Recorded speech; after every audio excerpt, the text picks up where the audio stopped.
नायब सुब्बा र खरिदारमा सोधिन सक्ने multiple choice question plus long question दुवैको बारेमा चर्चा गर्नेछौँ। परीक्षामा सफल हुनको लागि समसामयिक घटना कतिको महत्त्वपूर्ण हुन्छ त्यो त हजुरलाई थाहा नै होला है। ल हजुरको धेरै टाइम नलिई भिडियोलाई सुरु गरौँ। प्रश्नहरू अति महत्त्वपूर्ण रहेकोले यी सबै प्रश्नलाई आफ्नो कपीमा टिपोट गर्दै जानु है। ल हाम्रो पहिलो प्रश्न, गण्डकी प्रदेश नीति तथा योजना आयोगले प्रदेशको दोस्रो पञ्चवर्षीय योजनाको अवधारणा पत्र कहिले सार्वजनिक गरियो? ल यसको चाहिँ राइट एन्सर हो विक्रम सम्वत 2080 माघ 18 गते है। गण्डकी प्रदेश नीति तथा योजना आयोगका उपाध्यक्ष डाक्टर कृष्ण देवकोटाले माघ 18 गते पोखरामा अवधारणा पत्र सार्वजनिक गर्नुभएको हो है। ल यति जाने पुग्छ। अब जाउँ दोस्रो प्रश्नतर्फ। राष्ट्रिय कलाश्री पुरस्कार 2080 कसलाई प्रदान गरियो? ल यसको चाहिँ राइट एन्सर हो भागीरथी श्रेष्ठ है। नेपाली कला साहित्य.com प्रतिष्ठानद्वारा प्रदान गरिएका कलाश्री पुरस्कारहरू, पहिलो राष्ट्रिय कलाश्री पुरस्कार कसलाई त भागीरथी श्रेष्ठ राशि 1 लाख। दोस्रो ससिद्धि राष्ट्रिय कलाश्री युवा पुरस्कार कवि कुसुलाई। त्यसै गरी थिरस्याङ राष्ट्रिय कलाश्री ललिता कला पुरस्कार कलाकार सम्झना राज भण्डारीलाई राशि 60,000। अर्को बद्री राष्ट्रिय कलाश्री पत्रकारिता पुरस्कार साहित्यिक पत्रकार अश्विनी कोइरालालाई राशि 50,000। अन्तिममा पदम नेत्र राष्ट्रिय कलाश्री सङ्गीत पुरस्कार सन्तोष श्रेष्ठलाई है राशि 50,000। ल अब जङ्गरको प्रश्नतर्फ। तेस्रो प्रश्न, राष्ट्रिय प्रतिभा सम्मान 2080 कसलाई प्रदान गरियो? ल यसको चाहिँ राइट एन्सर हो वरिष्ठ कलाकार मदन कृष्ण श्रेष्ठलाई है। ल चौथो प्रश्न, सन् 2024 जनवरी 28 देखि फेब्रुअरी 2 मा ताइवानमा सम्पन्न ताइवान इन्टरनेसनल साइन्स फेयरमा नेपालले कुन स्थान हासिल गर्यो? ल यसको चाहिँ राइट एन्सर हो चौथो है। नेपालले इन्जिनियरिङ विधामा चौथो स्थान हासिल गरेको हो। सो अन्तर्राष्ट्रिय विज्ञान प्रदर्शनी मेलामा नेपालका तर्फबाट सहभागी हेटौँडाका शाश्वत वाइवा कृषि प्रविधिमा आधारित एग्रो गार्ड नामक रिसर्च प्रोजेक्टले चौथो स्थान हासिल गर्न सफल भएका छन् है। पाँचौँ प्रश्न, ब्रान्ड गार्जियनसिप इन्डेक्स 2024 पहिलो स्थानमा पर्न सफल सिइओ को हुन्? ल यसको चाहिँ राइट एन्सर हो मा हुआटङ है। सो सूचीमा रिलायन्स इन्डस्ट्रिजका अध्यक्ष तथा प्रबन्धक निर्देशक मुकेश अम्बानी दोस्रो स्थानमा रहेका छन्। अम्बानी भारतीयको सूचीमा पहिलो र विश्व स्तरका हिसाबले दोस्रो स्थानमा परेका छन् है। ल हालै 2080 माघ गण्डकी प्रदेशमा पहिचान गरिएका नयाँ पदमार्ग कुन हो? ल यसको चाहिँ राइट एन्सर हो धवलागिरी पानोरमा ट्रेक।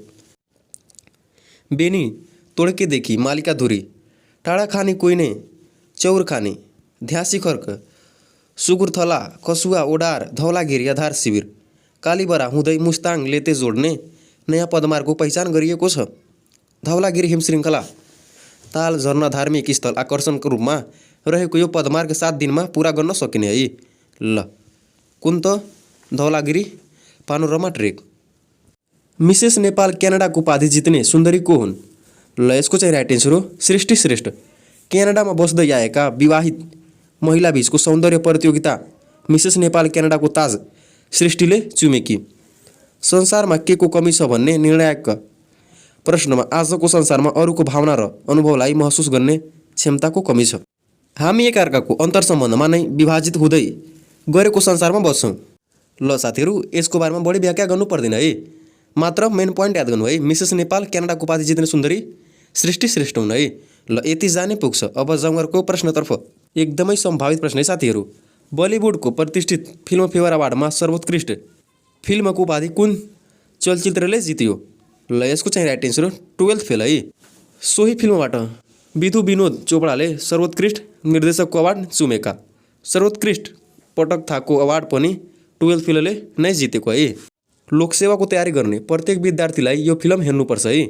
ल अब जङ्गरको प्रश्नतर्फ। विकास प्रवर्धन तथा निकासी केन्द्रको अनुसार मुलुकबाट सबैभन्दा बढी निर्यात हुने 5 वस्तु के हुन्? ल यसको चाहिँ राइट एन्सर हो आइरन स्टिलका सामान, जुटका उत्पादन, जुस अलैँची र प्लाइवुड है। आर्थिक वर्ष 2080-81 को पहिलो 6 महिनामा स्वदेशी वस्तुको कुल निर्यात 74 अर्ब 96 करोड 80 लाख रुपैयाँ बराबरको भएकोमा 5 वटा वस्तुको निर्यात मात्रै 23 अर्ब 73 करोड 14 लाख रुपैयाँ रहेको छ है। ल 10औं प्रश्न, तेस्रो लगानी सम्मेलन इमर्जिङ नेपाल इन्भेस्टमेन्ट समिट 2024 कहिले हुने भएको छ? ल यसको चाहिँ राइट एन्सर हो विक्रम सम्वत 2081 वैशाख 16देखि 17सम्म है। लगानी बोर्डको कार्यालयले सो सम्मेलनको लोगो र नारा 2080 माघ 16मा सार्वजनिक गरेको। 11औं प्रश्न, अमेरिकाको लास वेगासमा सन् 2024 जनवरीमा सम्पन्न मिसेस वर्ल्ड 2023मा ह्युमनिटेरियन अवार्ड जित्ने सुन्दरी को हुन्? ल यसको चाहिँ राइट एन्सर हो पृथ्वी थापा है। 12औं प्रश्न, युवा तथा खेलकुद मन्त्रालयले राष्ट्रिय खेलकुद पत्रकारिता पुरस्कार 2080 कसलाई प्रदान गर्यो? ल यसको चाहिँ राइट एन्सर हो गोविन्द रेग्मी। यसै गरी प्रदेशतर्फको पत्रकारिता प्रोत्साहन पुरस्कारतर्फ कोशीबाट हरिप्रसाद कोइराला, बागमती प्रदेशबाट गोविन्दराज नेपाल, मधेसबाट तिवारी यादव, त्यसै गरी गण्डकी प्रदेशबाट रोहितराज पराजुली, लुम्बिनीबाट रेखीराम जीसी, कर्णालीबाट नन्दराम जैसी, सुदूरपश्चिमबाट नवराज पनेरू पुरस्कृत भएका छन्। यसै गरी मन्त्रालयले खेलाडीसहित प्रशिक्षक, निर्णायक र खेल चिकित्सक गरी 9 जनालाई खेलको सम्मान प्रदान गरेको छ है। ल अब जङ्गरको प्रश्नतर्फ। 13औं प्रश्न, संयुक्त राज्य अमेरिकाले इराक र सिरियामा हवाई आक्रमण कहिले गरेको हो? ल यसको चाहिँ राइट एन्सर हो सन् 2024 फेब्रुअरी 2मा। इरानको रिभोल्युसनरी गार्ड IRGC र त्यसका समर्पित विभिन्न विद्रोही समूहलाई लक्षित गरी इराक र सिरियामा अमेरिकाले हवाई आक्रमण गरेको हो है। कहिले त 2024 फेब्रुअरी 2। कुन देशले? अमेरिकाले। कुनमाथि? इराक र सिरियामाथि। 23औं आहा हरारा पोखरा गोल्ड कप 2080 को उपाधि कसले जित्यो? ल यसको चाहिँ राइट एन्सर हो Tribhuvan army club. Tribhuvan army क्लबले पहिलो पटक मोफसलकै प्रतिष्ठित फुटबल प्रतियोगिता आहा हरारा पोखरा गोल्ड कपको उपाधि जितेको। यसअघि 4 पटक फाइनल पुगेर पनि उपाधि विमुख आर्मीले माघ 20मा भएको 23औं संस्करणको फाइनलमा 3 स्टार क्लबलाई 3-0 गोल अन्तरले हराएर उपाधि जितेको है। कुन त? त्रिभुवन आर्मी क्लब है। ल अब जङ्गरको प्रश्नतर्फ। अब चाहिँ सेकेन्ड र थर्ड पेपरको लागि एकदमै महत्त्वपूर्ण प्रश्नहरू। पहिलो प्रश्न, सार्वजनिक संस्थान सञ्चालनका उद्देश्यहरू उल्लेख गर्दै नेपालमा सार्वजनिक संस्थानको स्थिति विश्लेषण गर्नुहोस् है। 5 नम्बर वा 10 नम्बरको लागि यो प्रश्न सोधिन्छ है साथीहरू।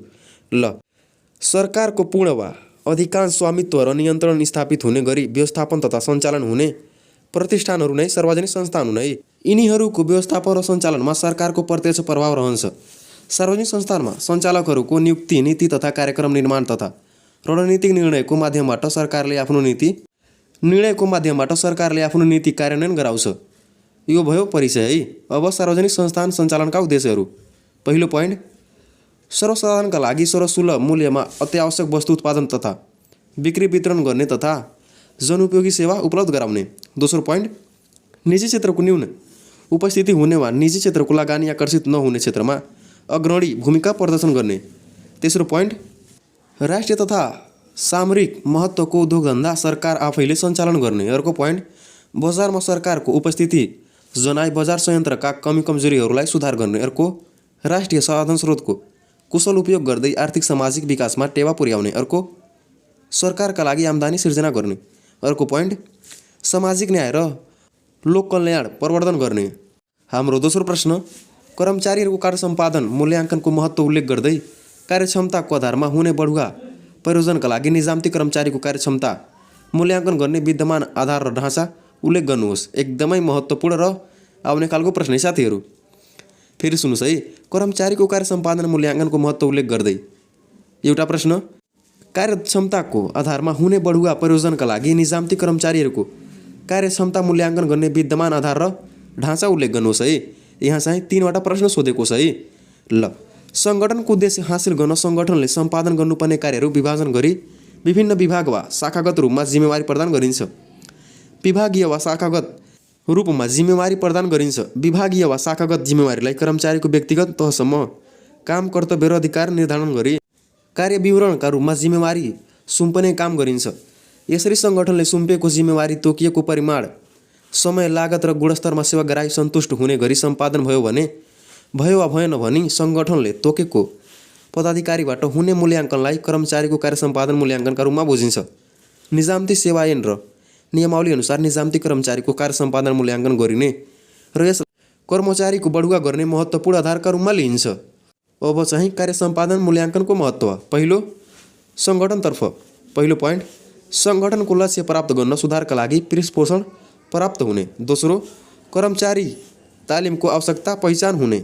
कर्मचारीहरूको जिम्मेवारी हेरफेरमा सहयोग गर्ने। अर्को सरुवा बढुवा पदस्थापना पुरस्कार सम्बन्धी निर्णयलाई स्वच्छ पारदर्शी र तथ्यमा आधारित बनाउन सहयोग पुग्ने।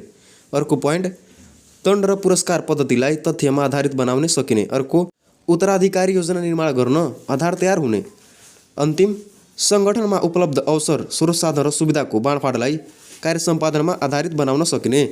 दोस्रो कर्मचारीतर्फ है, पहिलो सङ्गठनतर्फ थियो, अब कर्मचारीतर्फ।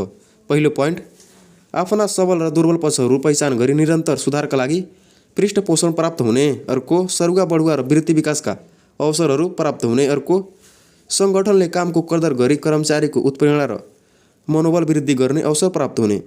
अर्को कार्य सम्पादनमा आधारित अवसर र सुविधा बाँडफाँडसँगै सङ्गठनात्मक न्याय प्राप्त गरेको अनुभूति हुने। ल निजामती कर्मचारीको कार्यक्षमताको मूल्याङ्कन आधार र ढाँचा।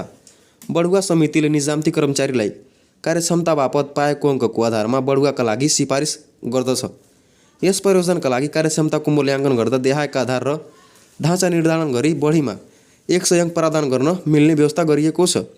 कोमा कार्य सम्पादन मूल्याङ्कन बापत 40 अङ्क, ज्येष्ठता बापत 30 अङ्क, शैक्षिक योग्यता बापत 12 अङ्क, भौगोलिक क्षेत्रमा काम गरे बापत 16 अङ्क, तालिम बापत 2 अङ्क है। ल तेस्रो प्रश्न नेपालको संविधान अनुसार प्रदेश बीचको सहकार्य र समन्वयका क्षेत्रहरू उल्लेख गर्नुहोस्। ल नेपालको संविधानले सङ्घ प्रदेश र स्थानीय तह गरी 3 तहको संरचनासहितको सङ्घीय शासन प्रणाली अवलम्बन गरेको छ। संविधानको अनुसूचीमा 7 प्रदेशको सीमाङ्कन उल्लेख छ। प्रदेश सरकारले सम्पादन गर्ने कार्यहरू पनि निर्धारण गरिएको छ। संविधान 7वटै प्रदेशलाई समान अधिकार प्राप्त छ। यद्यपि यी अधिकारहरू कार्यान्वयन गर्ने सामर्थ्य सबै प्रदेशको समान छैन। प्रदेशहरूलाई जनताको नजरमा योग्य, दक्ष र सक्षम शासकीय एकाइका रूपमा स्थापित गर्नुपर्ने चुनौती छ। प्रदेशहरूको बीचको सहकार्य र समन्वयलाई सुदृढ बनाएर मात्र यस प्रकारका चुनौतीको सही सम्बोधन गर्न सकिन्छ। यस सम्बन्धमा नेपालको संविधानको धारा 233, 234 र 236 मा देखाएका वस्तुहरू उल्लेख गरिएको छ। पहिलो नम्बर, एक प्रदेशले अर्को प्रदेशको कानुनी व्यवस्था वा न्यायिक प्रशासनिक निर्णय वा आदेशको कार्यान्वयनमा सहयोग गर्नुपर्ने। दोस्रो, अर्को प्रदेशको साझा चासो, सरोकार र हितको विषयमा सूचना आदान प्रदान परामर्श गर्न तथा आफ्नो कार्य र विधायनका बारेमा आसपासमा समन्वय र सहयोग विस्तार गर्न सक्ने। अर्को, प्रदेशले कानुन बनाई अर्को प्रदेशको बासिन्दालाई समान सुरक्षा, व्यवहार र सुविधा उपलब्ध गराउनुपर्ने। त्यसैगरी अर्को पोइन्ट, प्रदेशबीच उत्पन्न हुन सक्ने राजनीतिक विवाद समाधान गर्न अन्तरप्रदेश परिषद रहने। अर्को, अन्तरप्रदेश परिषदको बैठकमा विवादको विषयसँग सम्बन्धित प्रदेशका मन्त्री र विशेषज्ञलाई समेत आमन्त्रण गरी विवादको शान्तिपूर्ण र विवेकसङ्गत समाधान खोज्ने। अन्तिम, विवादित पक्षहरू आपसी छलफलबाट चित्त बुझाउन नसकेमा संवैधानिक इजलासबाट समेत विवादको अन्तिम निरूपण गर्न सक्ने है। ल यति लेखेपछि हजुरको नम्बर कट्ने चान्स चाहिँ हुँदैन है। ल एकदमै इम्पोर्टेन्ट प्रश्न है साथीहरू। नेपालको सङ्घीय संसदका सदनहरूबीच अन्तर्सम्बन्धका विषय क्षेत्रहरू उल्लेख गर्नुहोस्। नेपालको सङ्घीय संसद 2 सदनात्मक छ, प्रतिनिधि सभा र राष्ट्रिय सभा। सङ्घीय संसदका 2 सदनका रूपमा रहेको छन्। संविधान र सम्बन्धित सभाको नियमावली अनुसार यी सदनको कार्य सञ्चालन हुने गर्दछ। यी सदनबीच अन्तर्सम्बन्धका क्षेत्रहरू निम्न छन्। पहिलो, सङ्घीय व्यवस्थापन कार्यविधि अन्तर्गत विधेयक पारित गर्ने विषय। दोस्रो, 2 सदनको संयुक्त बैठकको कार्य सञ्चालनको विषय। अर्को, सङ्घीय संसदको संयुक्त समितिको गठन र कार्य सञ्चालन। अर्को, नेपाल सरकारको नीति तथा कार्यक्रम पेश र पारित गर्ने विषय। अर्को, राष्ट्रपति र उपराष्ट्रपतिको निर्वाचन र निजहरू विरुद्धको महाअभियोग। अर्को, विभिन्न नियुक्तिमा हुने संसदीय सुनवाईको विषय।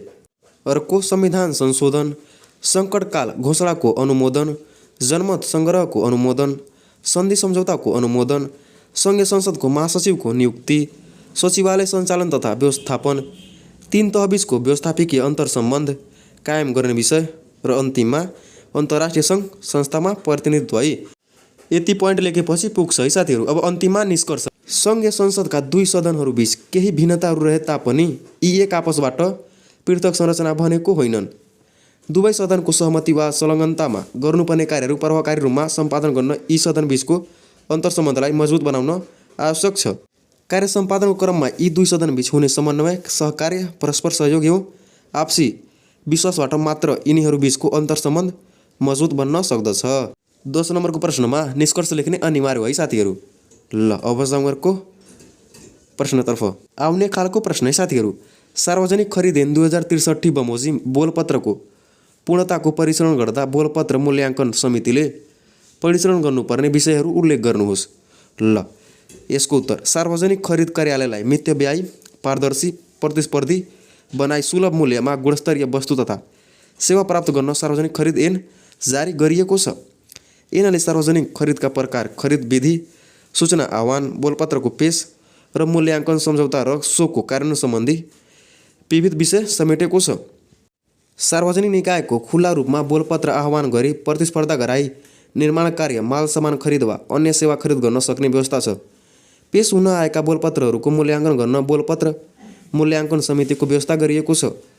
समितिबाट न्यूनतम मूल्याङ्कित सारभूत रूपमा प्रभावकारी बोलपत्र छनौट गरी स्वीकृतिका लागि सिफारिस हुने गर्दछ। सार्वजनिक खरिद ऐन 2063 बमोजिम समितिले बोलपत्रहरूको पूर्णताको परीक्षण गर्दा निम्न विषय परीक्षण गर्नुपर्दछ, जुन देहाय बमोजिम उल्लेख गरिएका छन्।